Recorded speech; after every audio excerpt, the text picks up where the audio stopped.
Saraswati group of education में मैं अकबरी भाग्यश्री आप सभी का हार्दिक स्वागत करती हूँ।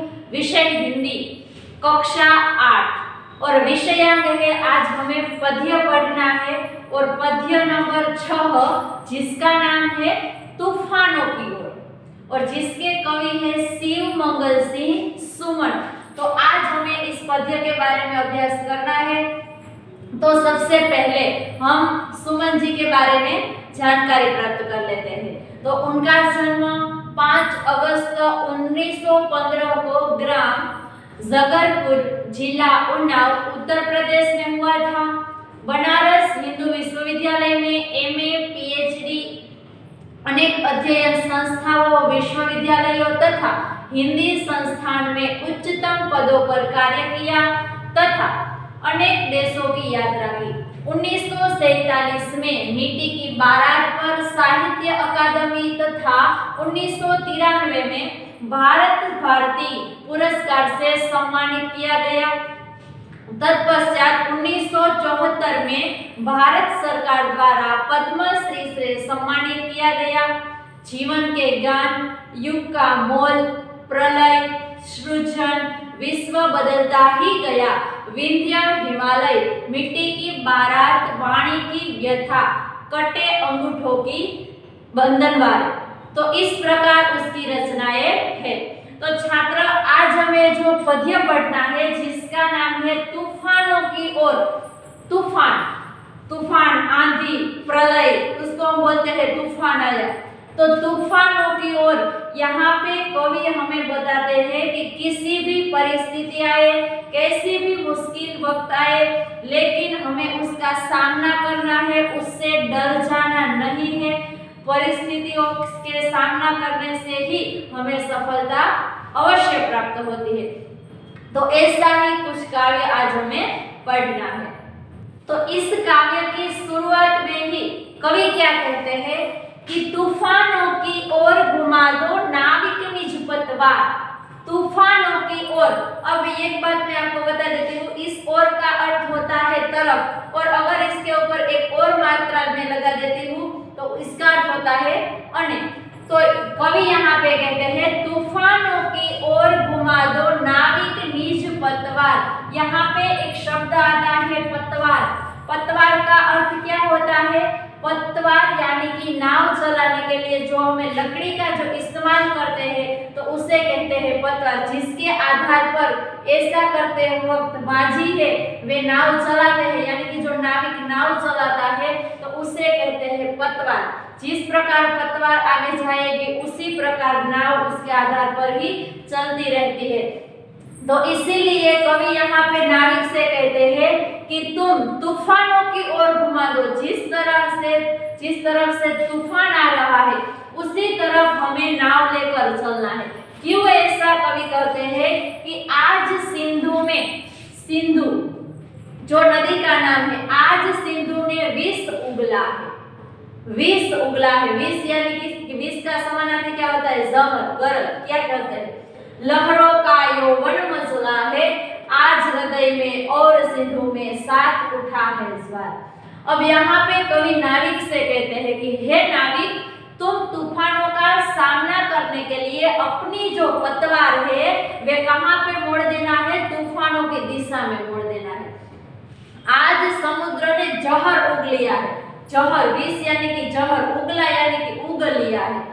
कठिन परिस्थितियों पे देखी है, क्योंकि समुद्र में जब तूफान आता है तो आपको पता है जो लोग नाव चलाते हैं उसको चेतावनी दी जाती है कि आज आपको दरिया में नहीं, सागर में यानी कि समुद्र में नहीं जाना है, क्योंकि वहां पे बहुत ही परिस्थिति कठिन है।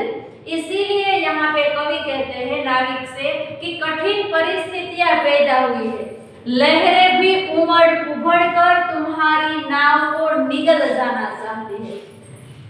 जो नाव को निगल जाना चाहते हैं कौन? जो लहरें होती है, समुद्र की लहरें होती है, वे नाव को निगल जाना चाहती है। फिर भी परवाह नहीं, चाहे कैसी भी परिस्थिति आए फिर भी कोई भी परवाह नहीं है। अब क्या बताया कि यौवन मचला है, आज हृदय में और सिंधु में यानी कि समुद्र में साथ उठा है ज्वार। यानी कि उधर समुद्र में ज्वार उठा है तो यही कवि के हृदय में भी भावनाओं का ज्वार उभर पड़ा है। तो इस पंक्ति का भावार्थ यहाँ पे कवि कहते हैं कि हे नाविक, तुम तूफानों का सामना करने के लिए अपनी पतवार तूफानों की दिशा में घुमा दो।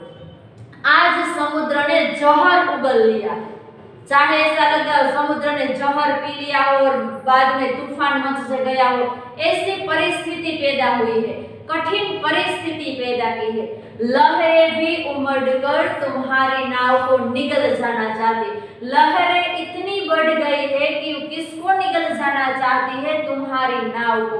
इसलिए यहाँ कवि किसे कहते हैं? नाविक को कहते हैं कि उधर समुद्र में ज्वार उठा है, इधर कहाँ पे कवि के हृदय में भी भावनाओं का ज्वार उमड़ पड़ा है और इसीलिए कवि कहते हैं तूफानों की ओर घुमा तो नाविक निज पतवार। चाहे कैसी भी कठिन परिस्थितियां हो, संघर्षमय परिस्थिति हो, लेकिन फिर भी हमें भी तूफानों का सामना ही करना है।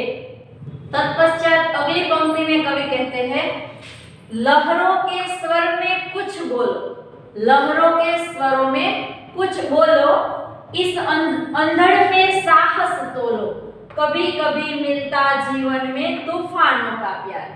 इसका अर्थ होता है कि जिस प्रकार लहरों का स्वर ऊंचा हो रहा है, स्वर यहाँ पे जो आवाज होती है, जो तरंग यानी कि लहरें उठती है समुद्र में, उसकी आवाजें कुछ ऊंची हो रही है और मैं कुछ बोलो, किसमें कुछ बोलो, और उनका जोर बढ़ रहा है, वैसे ही तुम्हें भी तैयार रहना है। जिस प्रकार आंधी आती है, तूफान आता है, तो जिसमें उसके जो बाढ़ आता है उसके प्रकार उसके लहरों में आवाज आती है, तो उसी प्रकार जिस प्रकार लहरों का स्वर बढ़ रहा है, उस वैसे ही तुम्हें आंधियों के सामने उठने के लिए तैयार हो जाना है। इस अंधड़ में साहस तोलो, यानी कि जिस प्रकार उसका स्वर बढ़ रहा है उसी प्रकार आंधियों के सामने उठ जाओ और स्वयं आजमा कर देखो कि हमें स्वयं को आजमाना है क्या, कि हमें कितना साहस है, किस प्रकार का साहस है कि जिस तरह हम तूफानों से भी लड़ सकते हैं। और इसके बाद कहा है कभी कभी मिलता जीवन में तूफानों का प्यार। इस प्रकार कवि यहाँ पे कहते हैं कि जीवन में तूफानों का प्यार कभी कभी ही मिलता है। वे भाग्यशाली लोग हैं जो जीवन में कठिनाइयों का सामना करते हैं। कभी आप लोगों ने भी एक बात सुनी होगी कि ईश्वर जो आदमी है वे सक्षम होता है, उसी के ऊपर परेशानियां और कठिनाइयां उसके जीवन में आती है, क्योंकि उसमें उस परिस्थितियों और मुश्किल वक्त के सामना करने की हिम्मत होती है। तो इसीलिए यहाँ पे कवि भी ऐसा नाविक से कहते हैं कि जिस प्रकार लहरों का स्वर ऊंचा उठ रहा है वो वही और उनका जोर बढ़ रहा है, लहरों के स्वर यानी कि लहरों की आवाज ऊंची उठ रही है, उस प्रकार लहरों का जो जोर है वे बढ़ रहा है। वैसे ही तुम भी तैयार होकर आंधियों के सामने उठ जाओ। जिस प्रकार लहरें उठ रही है उसी प्रकार उसका सामना करने के लिए आंधियों के सामने तैयार होकर जाना है। और क्या करना है? स्वयं आजमा कर देखो कि तुम में कितनी हिम्मत है। साहस का अर्थ होता है हिम्मत। तुम खुद को देखो, खुद को पहचानो कि क्या तुम्हें तूफानों के सामने, परिस्थितियों के सामना, मुश्किल परिस्थिति का सामना करने के लिए कितनी हिम्मत है। और उसके आगे कवि कहते हैं कि जीवन में तूफानों का प्यार कभी कभी ही मिलता है। और वे किससे मिलता है? कि वे लोग जो भाग्यशाली है, जो जीवन में कठिनाइयों का सामना करते हैं, उसे ही ऐसा अवसर प्राप्त होता है। इसीलिए हे नाविक, और यहाँ पे लिखा है कि तूफानों की ओर घुमा दो नाविक निज पतवार, यानी कि हे नाविक, जिस प्रकार तूफान उमड़ रहा है उसके सामने ही तुम अपनी पतवार को घुमा दो। इसके बाद तीसरी पंक्ति में कवि नाविक से कहते हैं कि यह असीम निज सीमा जाने। यह असीम यानी कि आज जो समुद्र का जो तूफान है वे असीम है। असीम यानी कि किसी भी प्रकार की सीमा का कोई पता नहीं हो, जिसकी कोई सीमा न हो, उसे कहते हैं असीम। यह असीम यानी कि जिसकी यह समुद्र की कोई सीमा ही नहीं, ऐसा लग रहा है निज सीमा जाने, निज यानी खुद की सीमा जाने। सागर भी तो यह पहचाने, मिट्टी के पुतले मानव ने कभी न मानी हार।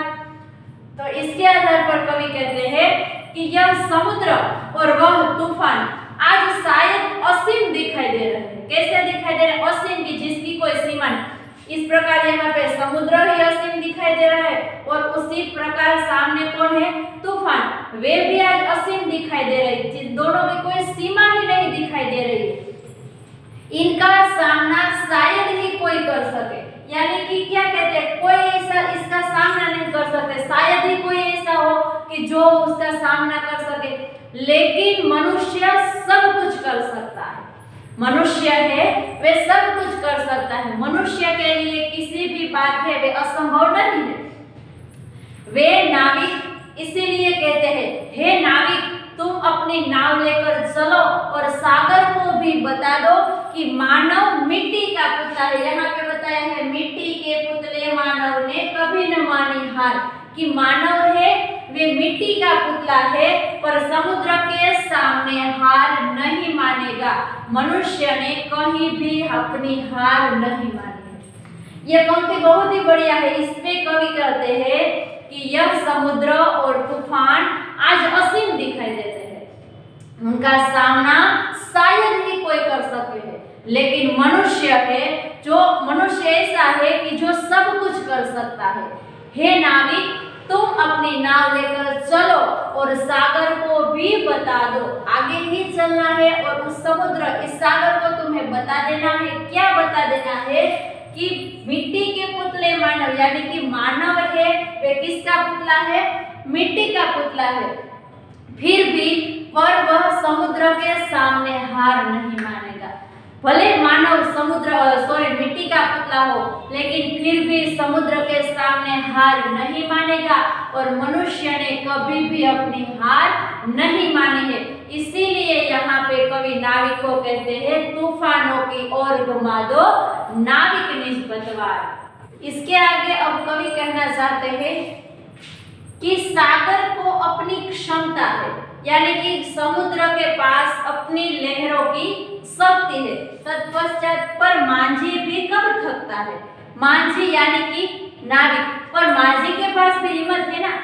मांझी यानी कि नाविक का अर्थ होता है मांझी, जो बुजुर्ग होते हैं, बूढ़े होते हैं, स्त्री बूढ़ी होते हैं, उसे हम मांझी बोलते हैं। वे वाला मांझी शब्द नहीं, यहाँ पे लिखा है मैंने मांझी, तो मांझी का अर्थ होता है नाविक। कि जिस प्रकार सागर को अपनी क्षमता है, यानी कि समुद्र के पास अपनी लहरों की शक्ति है, तो मांझी के पास भी हिम्मत है, आत्मविश्वास है।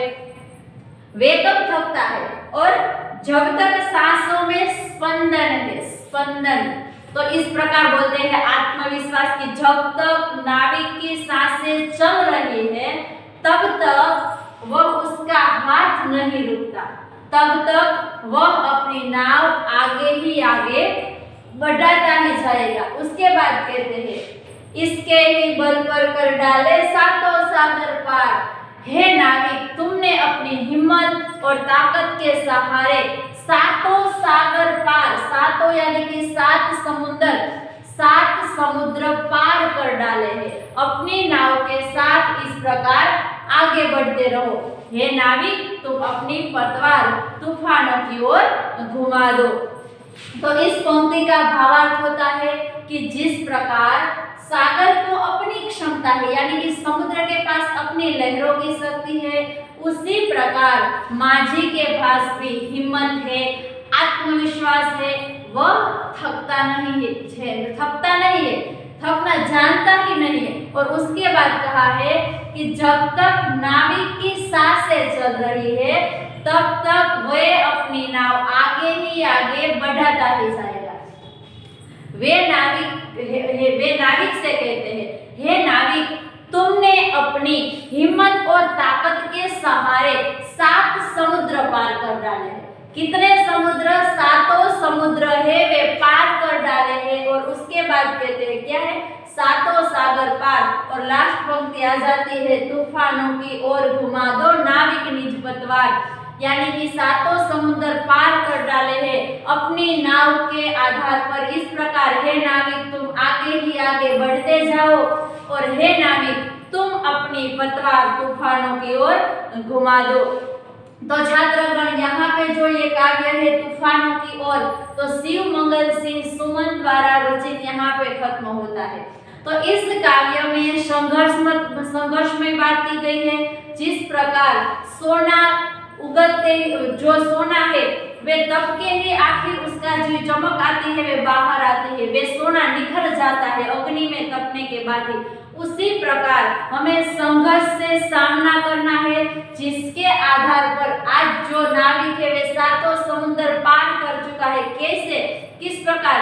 क्योंकि उसमें साहस, हिम्मत, आत्मविश्वास से वे आगे ही आगे बढ़ता गया, जिसके कारण आज एक मिट्टी के पुतले मानव ने सातों समंदर पार कर दिए।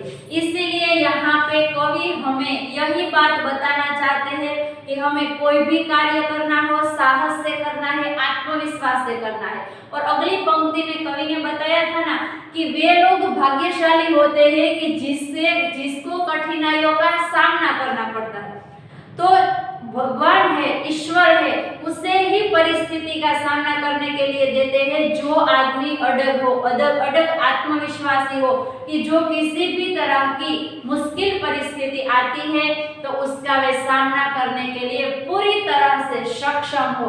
तो इसी प्रकार तूफानों की ओर यहाँ पे शिव मंगल सिंह सुमन द्वारा रचित काव्य पूर्ण होता है।